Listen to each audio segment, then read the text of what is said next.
সম্মানিত হাজিরিন, আমি যে হাদিস পড়েছি, মান সামা রমাদান ঈমানাও ওয়া ইহতিসাবান গুফিরা লাহু মা তাকাদ্দামা মিন যামবিহি। আল্লাহ রাসূল এই যে হাদিস বর্ণনা করেছে, এই হাদিসটা অন্য কোন নবীদের শানেও বলেন নাই, উম্মতের শানেও বলেন নাই। এই হাদিসটা শুধু শেষ জামানার নবীর উম্মতের জন্য। এই হাদিসের মধ্যে কি বলেছেন? যে ব্যক্তি ঈমানের সাথে সওয়াব লাভের আশায় রোজা রাখবে, রোজা পালন করবে, ঈমানা ওয়া ইহতিসাবান গুফিরা লাহু মা তাকাদ্দামা, তার পূর্ববর্তী জীবনের গুনাহ আল্লাহ মাফ করে দিবে।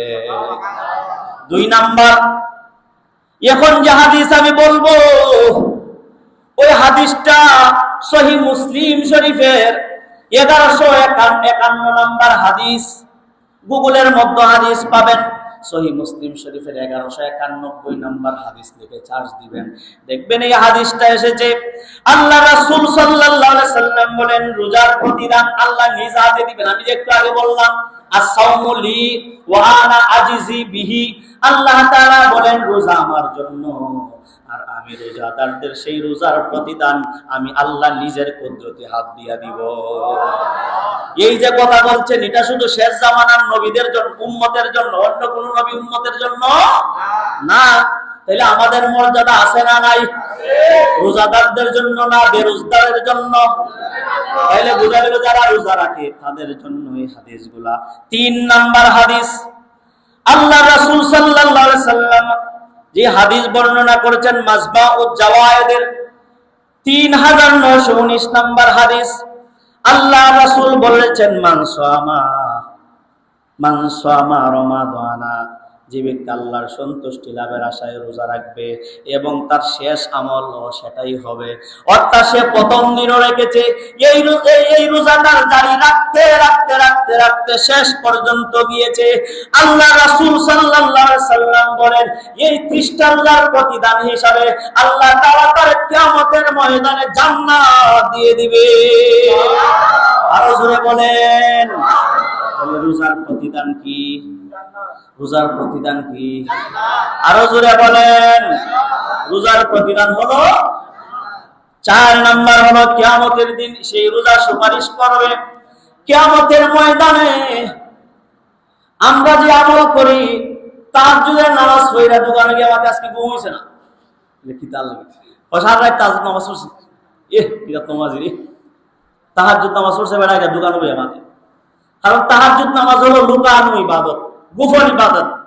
আল্লাহর ওলিরা তাহাজ্জুদ পড়ছেন, এই তাহাজ্জুদের ইবাদত যদি মানুষের কাছে প্রকাশ হয়ে গেছে, তারা বলছে, আল্লাহ আমার অন্তরে রিয়া আসার আগে আমার মৃত্যু দাও, কারণ আমি যে রাত্রে নামাজ পড়ছি এইটার খবর যদি মানুষ জানে, আমার ভিতরে একটা অহংকারে আসবে, আমি আর পৃথিবীতে থাকতে চাই না, আমার ঈমানের সাথে মৃত্যু দাও, অহংকার আসার আগে। সুবহানাল্লাহ। আর আমরা তাহাজ্জুদ পড়ে গিয়ে দোকানে মাতি বিলে হুজুর ঘুম হয় না, বলে কি তার লাগবে না, বলে তাহাজ্জুদ নামাজ পড়ছি সারা রাত, ঘুম হয় না, এই জন্য এই তো আপনি প্রকাশ করে দিলেন।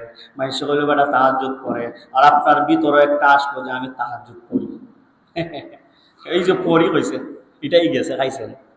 যাই হোক, গোপন ইবাদতের কথা কাউকে বলতে নাই। আল্লাহ রাসূল সাল্লাল্লাহু আলাইহি সাল্লাম বলেন, কিয়ামতের ময়দানে রোজা সুপারিশ করবে।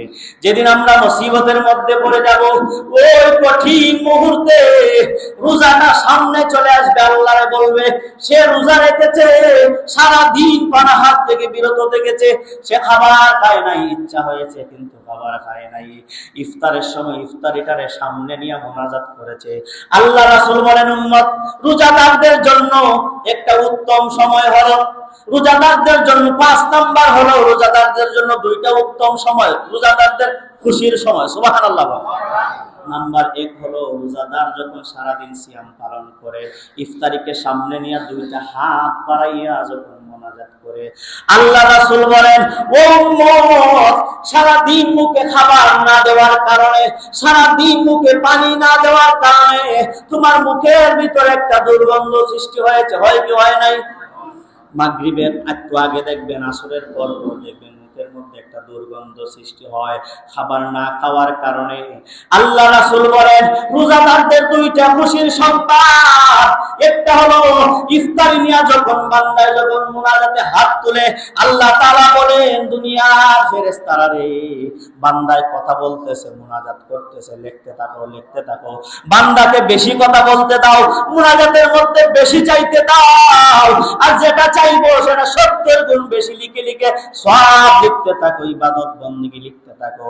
ফেরেশতারা ডাক দিবে আল্লাহ তোমার বান্দার মুখের মধ্যে তো দুর্গন্ধ সৃষ্টি হয়ে গেছে, আমরা তো পাশে যাইতে পারি না, কাছে যাইতে পারি না।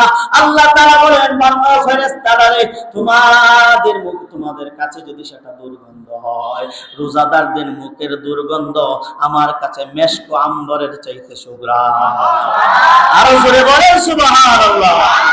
তাহলে রোজাদারদের মুখের গন্ধ কার কাছে সুঘ্রাণ?